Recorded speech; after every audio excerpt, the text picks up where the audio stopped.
Hi friends, எல்லாரும் எப்படி இருக்கீங்க? இன்னைக்கு நம்ம என்ன பார்க்க போறோம்னா herringbone stitch பார்க்க போறோம். இது நம்ம aari கிளாஸோட 11th கிளாஸ். ஸ்கேல் வச்சு ஸ்ட்ரைட்டா ஒரு லைன் போட்டுக்கலாம். அதுக்கு கொஞ்சம் நெருக்கமா கொஞ்சம் கேப் விட்டு இன்னொரு ஸ்ட்ரைட் லைன் போட்டுக்குவோம். இப்போதான் நம்ம வீடியோ ஃபர்ஸ்ட் பார்க்குறீங்க அப்படினா இதுக்கு முன்னாடி கிளாसेस வந்து வீடியோ அப்லோட் பண்ணியிருக்கேன். அதை பார்க்காதவங்க அதை பார்த்துட்டு இதை பாருங்கள். ஜெரி த்ரெட் எடுத்துருக்கேன். அது எப்போதும் போல் கடைசியில் ஒரு நாட் போட்டுக்குவோம். இந்த மாதிரி நாட் போட்டு ஹோல்ட் பண்ணிவிட்டு இந்த மாதிரி ஹோல்ட் பண்ணிவிட்டு ஃப்ரேம் கீழே கொண்டு போயிடணும். நம்ம வீடியோ ஃபஸ்ட் டைம் பார்க்குறீங்கன்னா அப்படியே சப்ஸ்கிரைப் பண்ணிக்கோங்க ஃப்ரெண்ட்ஸ். இப்போ எந்த பக்கம் டிசைன் போட போகிறோமோ அந்த பக்கம் பார்த்து நீடியில் வச்சு கீழே த்ரெட்டை சுற்றி மேலே த்ரெட் எடுக்கணும். எப்போதும் போல் அதுக்கு ஆப்போசிட் சைடில் ஒரு கிரிப் செயின் போட்டு அதை த்ரெட்டை கீழே இறக்கி ஒரு செயின் போடணும். அதுக்கு பக்கத்துலேயே இன்னொரு செயின் போட்டு அதை திரும்ப ரிவைஸில் இழுத்துடணும். இழுத்துட்டு அங்கே ஒரு செயின் இன்னொரு செயின் அந்த இடத்துல மட்டும் 2 செயின் போட்டு அந்த செயினை வெளியில் எடுத்து ஒரு கிரிப் கொடுக்கணும். ஒரு கிரிப்னஸ் கொடுத்துட்டு அதுக்கப்புறம் அதை மேலே கொண்டு போகணும். மேலே கொண்டு போய் அங்கே ஒரு செயின் போடணும். அதே மாதிரி அதுக்கு பக்கத்தில் இன்னொரு செயின் போட்டு ரிவைஸ் பண்ணணும். ரிவைஸ் பண்ண சைடு வந்து 2 செயின் போட்டு ஒரு கிரிப்னஸ் கொடுத்துட்டு வெளியில் அந்த செயினை எடுத்துட்டு ஒரு கிரிப் கொடுத்துட்டு தான் இந்த கீழே இறக்கணும்.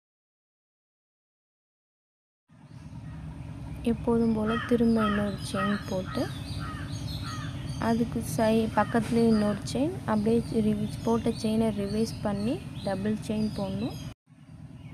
நீடியில் ஸ்ட்ரைட்டாக ஹேண்டில் பண்ணுங்கள். அப்போ தான் உங்களுக்கு ஈஸியாக இருக்கும். அதே மாதிரி ஒரு கிரிப் கொடுத்து மேலே கொண்டுட்டு போகணும். அதே மாதிரி தான் அந்த ஸ்டிச்சை வந்து கண்டினியூஸாக நம்ம போடணும். இந்த ஸ்டிச்சை வந்து நம்ம எதுக்கு யூஸ் பண்ணலாம் அப்படின்னா நெக் டிசைனுக்கு யூஸ் பண்ணலாம்.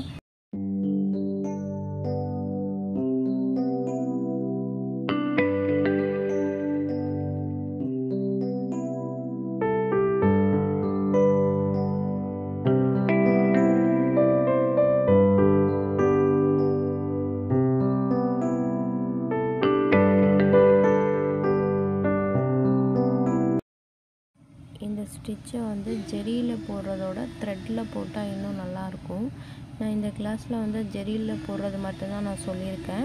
த்ரெட்டில் போடுறத வந்து நெக்ஸ்ட் கிளாஸில் நான் சொல்கிறேன். நம்ம வீடியோ இப்போ தான் பார்க்குறீங்க அப்படின்னா இதுக்கு முன்னாடி உள்ள கிளாஸஸ்லாம் போய் பாருங்கள். உங்களுக்கு பிடிச்சிருந்தால் லைக் பண்ணுங்கள், ஷேர் பண்ணுங்கள், சப்ஸ்கிரைப் பண்ணிக்கோங்க. அடுத்தடுத்து போடுற வீடியோ உங்களுக்கு நோட்டிஃபிகேஷன் வரும். கண்டினியூஸாக பார்த்து கற்றுக்கங்க. நான் டிஸ்கிரிப்ஷனில் லிங்க் கொடுக்குறேன், செக் பண்ணி பாருங்கள். ஆரிக்குன்னே தனியாக ஒரு ப்ளேலிஸ்ட் க்ரியேட் பண்ணி அதில் ரெகுலராக கிளாஸ் வந்து அப்லோட் பண்ணிகிட்ருக்கேன். அதையும் செக் பண்ணி பாருங்கள். அந்த வீடியோஸ்லாம் பார்த்து உங்களுக்கு பிடிச்சி அப்படியே நம்ம சேனலை சப்ஸ்கிரைப் பண்ணிக்கோங்க. வீடியோவை ஸ்கிப் பண்ணாமல் நான் எப்படி த்ரெட்டை யூஸ் பண்ணி இந்த ஸ்டிச் போடுறேன் அப்படிங்கிறத கண்டினியூஸாக பாருங்கள். அப்போ தான் உங்களுக்கு புரியும்.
இந்த ஸ்டிச்சை கண்டினியூஸாக போட்டு பாருங்கள். போட்டு ப்ராக்டிஸ் பண்ண கிளியராக வந்துடும்.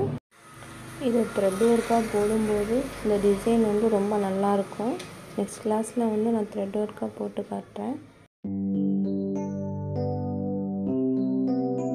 இப்போ இந்த ஸ்டிச்சை எண்ணாட் போட்டு கம்ப்ளீட் பண்ணிக்கலாம். இப்போ இந்த த்ரெட்டை மேலே கொண்டுட்டு போய் இந்த செயின் இழுக்கிறோம்ல, இந்த செயின்லேயே உங்களுக்கு ஒரு டைட்னஸ் கிடச்சிச்சு அப்படின்னா அந்த செயின்லேயே நீங்கள் வந்து நாட் போட்டு முடிச்சிடலாம். அப்படி இல்லை அப்படின்னா அதுக்கு பக்கத்தில் ஒரு சின்னதாக ஒரு செயின் போட்டு அதுக்கப்புறம் நாட் போட்டுக்கலாம். இவ்வளோதான் ஃப்ரெண்ட்ஸ். இந்த வீடியோ பிடிச்சிருந்தால் லைக் பண்ணுங்கள், ஷேர் பண்ணுங்கள், சப்ஸ்கிரைப் பண்ணுங்கள். Thank you friends. நெக்ஸ்ட் கிளாஸில் பார்க்கலாம்.